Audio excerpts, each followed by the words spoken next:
Welcome back to Broke Ass EDC with another KB Vertigo. Another one of their premium line at $280. We'll get to that hard fact here in a minute. Overall, 7.24.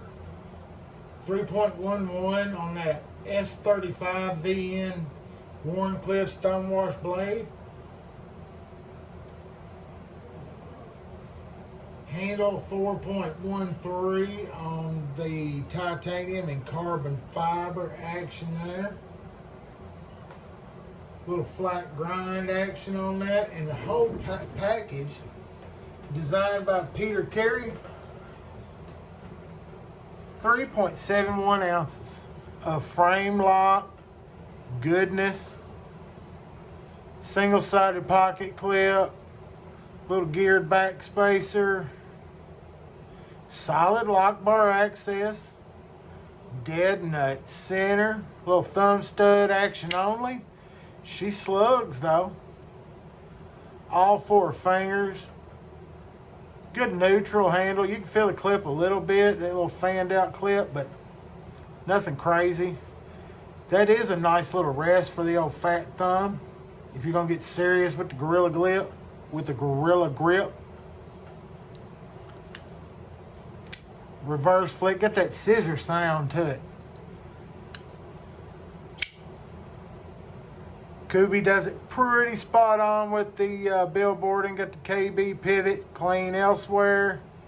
Little maker's mark out back and a blade steel.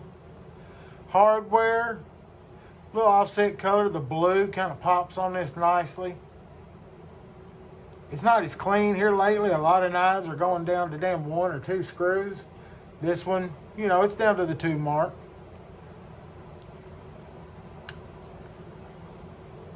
Dead nut center. I mean, nice rollout, smooth. KB actions never. It's just a little bit.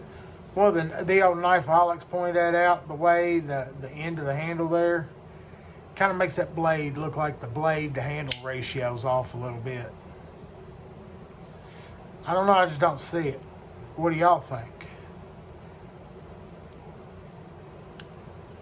I think I hit everything, made it short, made it sweet. The only deal, $280. It's another one of those premium Kubis, and I just don't know if I can see myself going damn near $300 on a Kubi. Needs to be in that 200 mark, 170 maybe. What do y'all think? Drop the old comment down there. Hit that thumbs up button. Check out the Knifeaholics on Saturday night. Y'all, stay sharp. Stay safe.